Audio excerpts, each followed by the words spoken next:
Anderson Cooper is keeping them honest. AC 360, CNN weeknights, 8 Eastern.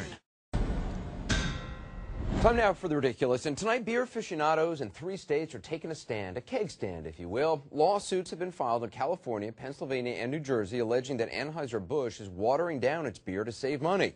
Budweiser is named in the lawsuit as being watered down, but Bud is just the beginning. Other beers are named as well, namely Michelob, Michelob Ultra, Bud Ice, Bud Light Platinum, Bud Light Lime, Hurricane High Gravity Lager, whatever that is, King Cobra, Natural Ice, and Busch Ice.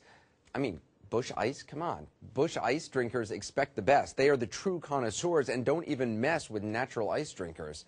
If you listen closely, you can almost hear the sound of 1,000 fraternity brothers simultaneously saying, "Dude."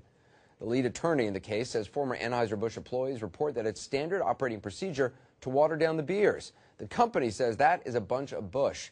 And I quote, "Our beers are in full compliance with all alcohol labeling laws. We proudly adhere to the highest standards in brewing our beers, which have made them the best-selling in the U.S. and the world." Now, full disclosure, I'm not much of a beer drinker. I wouldn't know Bud Light Platinum from a regular Bud Light. Not much of a drinker of anything, really. And if you ask a beer snob, they'll tell you that, of course, those beers are watery, probably right before they take a sip from some local IPA and lecture you on hops or whatever. But this claim that Budweiser, the king of beers, is watered down, it's kind of a big deal. So CNN had to get someone on the case. The obvious choice for a taste test? Wolf Blitzer. Oh! That's a talented man right there. Fill it up again!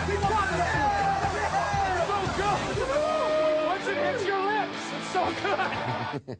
All right, I'm sorry, that wasn't Wolf Blitzer. Of course, that was Frank the Tank from Old School. I get the two mixed up all the time. But if you ask Wolf really nicely, he just might show you his six-pack.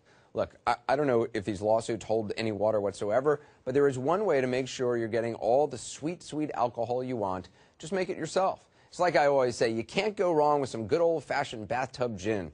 That way you can control the alcohol content yourself and make sure it's always happy hour on The Ridiculous.